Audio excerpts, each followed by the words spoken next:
आज के कहानी का शीर्षक है हवेली नंबर 13। लखनऊ की वो गली जहां आज भी चौक के पास पुरानी हवेलियां खड़ी हैं, लेकिन ज्यादातर बंद पड़ी रहती हैं। नाम था नवाबगंज। 2026 की एक सर्द बारिश वाली रात। सड़क पर पानी भर गया था, लाइटें टिमटिमा रही थीं। राहुल नाम का लड़का, 28 साल का जर्नलिस्ट, वो दिल्ली से आया था एक पुरानी खबर को फॉलो करने। नवाबगंज की हवेली नंबर 13 में 40 साल पहले एक पूरा परिवार गायब हो गया था। आज तक कोई नहीं जानता क्या हुआ।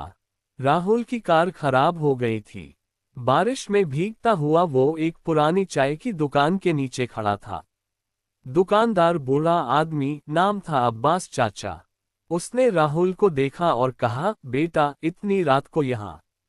घर जाओ, ये गली अच्छी नहीं। राहुल ने हंसकर पूछा, क्यों चाचा?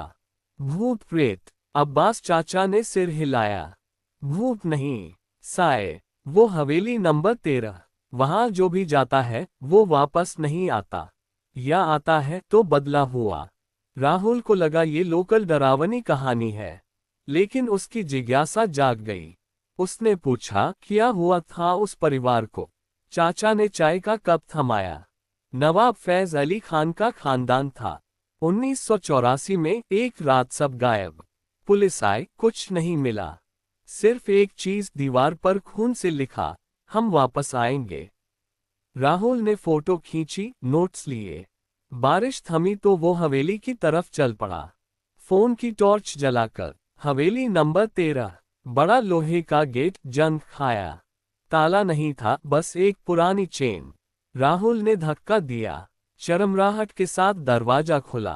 अंदर अंधेरा, हवा में पुरानी किताबों और सड़ांध की मिली जुली महक। वो अंदर घुसा। ग्राउंड फ्लोर पर बड़ा हॉल, बीच में चंदेलिया लटका हुआ, लेकिन बिना बल्ब के। फर्श पर धूल की मोटी परत। राहुल ने टॉर्च घुमाई। एक कोने में सीढ़ियां ऊपर जाती हुई। उसने फोटो खींचे। तभी उसे लगा कोई सांस ले रहा है। पीछे मुड़ा, कुछ नहीं। हेलो, उसने पुकारा। सिर्फ बारिश की आवाज। वो ऊपर गया। पहली मंजिल पर कई कमरे। एक कमरे का दरवाजा आधा खुला था। अंदर एक पुरानी चारपाई टूटी हुई। दीवार पर फोटो फ्रेम फैमिली का। नवाब फैज अली, उनकी बीवी, 3 बच्चे। सभी मुस्कुरा रहे थे, लेकिन फोटो में आंखें जैसे किसी को देख रही हो। राहुल ने करीब जाकर देखा। फोटो के पीछे कुछ लिखा था, 1984 आखिरी तस्वीर।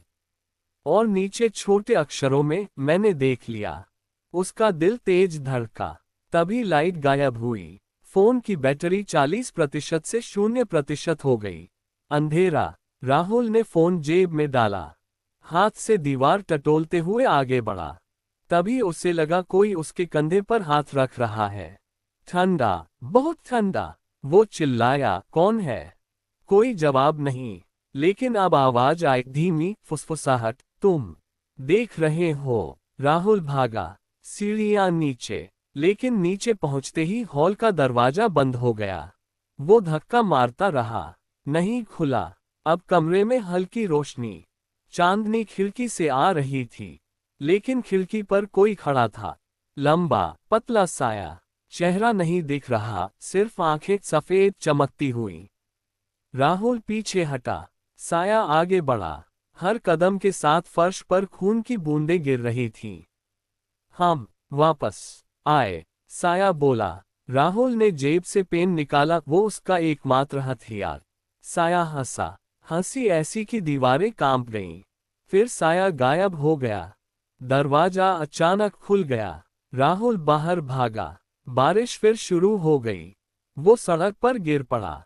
अब्बास चाचा दौड़कर आए। बेटा, मैंने कहा था ना। राहुल कांप रहा था। वहां कोई था। चाचा ने कहा, वो परिवार नहीं गया, वो अभी भी वहां है, लेकिन बदले हुए रूप में।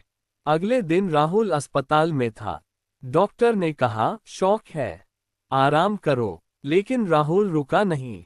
उसने अब्बास चाचा से मिलकर पूछा, क्या कोई सबूत है? चाचा ने एक पुरानी डायरी दी। ये नवाब साहब की बेटी आयशा की डायरी। पुलिस को नहीं मिली, मैंने छिपा ली थी। राहुल ने पढ़ी। 15 अगस्त 1984। पापा ने कहा आज रात कुछ खास होगा। एक पुराना तावीज मिला है। वो कहते हैं इससे हम अमर हो जाएंगे। लेकिन मुझे डर लग रहा है। रात में कोई औरत रोती है। 20 अगस्त। तावीज ने काम किया। लेकिन अब हम इंसान नहीं रहे। मेरी आंखें बदल गई हैं। पापा हंसते रहते हैं। माँ चुप है। भाई बहन सोते नहीं। 25 अगस्त। मैंने देख लिया।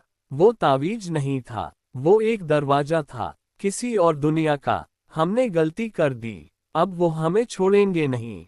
आखिरी पन्ना। अगर कोई पढ़ रहा है, मत आना। हम वापस आएंगे और तुम्हें भी ले जाएंगे। राहुल का चेहरा सफेद पड़ गया। उसने पूछा, ये तावीज कहाँ है?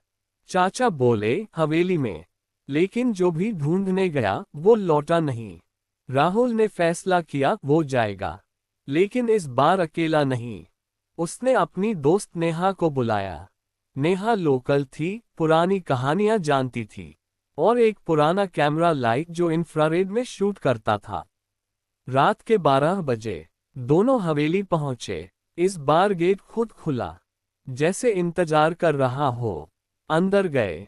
हॉल में अब फर्नीचर था, नया लग रहा था, जैसे कोई रहता हो। नेहा ने कैमरा ऑन किया।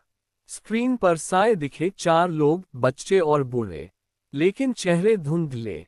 वे ऊपर गए। आयशा के कमरे में बिस्तर पर एक लड़की बैठी थी, सफेद कपड़े में, चेहरा नीचे। राहुल बोला, आयशा। लड़की ने सिर उठाया, आंखें सफेद। तुम आए, अच्छा हुआ, अब हम पूरा हो जाएंगे। नेहा चिल्लाए। कैमरा गिर गया, लेकिन रिकॉर्डिंग चल रही थी। सारे साए इकट्ठे हो गए। नवाब फैज अली आगे आए। तुमने हमारी कहानी सुनी, अब तुम हमारी कहानी बन जाओगे। राहुल ने तावीज ढूंढा। बिस्तर के नीचे एक छोटा लॉकेट। उसने खोला। अंदर एक काला पत्थर, जैसे आंख हो। उसने पत्थर फेंका। पत्थर टूटा। एक तेज रोशनी। सारे साए चीखे, फिर गायब। हवेली शांत हो गई। अंतः ट्विस्ट। अगले दिन सुबह राहुल और नेहा बाहर आए। लेकिन राहुल का चेहरा कुछ बदला हुआ, आंखें हल्की सफेद। नेहा ने पूछा, तुम ठीक हो? राहुल मुस्कुराया, हाँ, बहुत ठीक। उस रात नवाबगंज की गली में लोग सुनते हैं, हवेली से हंसी की आवाज आती है। लेकिन अब 5 लोग हंस रहे हैं। राहुल घर लौट आया, लेकिन वो राहुल नहीं रहा। और कहानी खत्म नहीं हुई, क्योंकि साए वापस आ चुके हैं।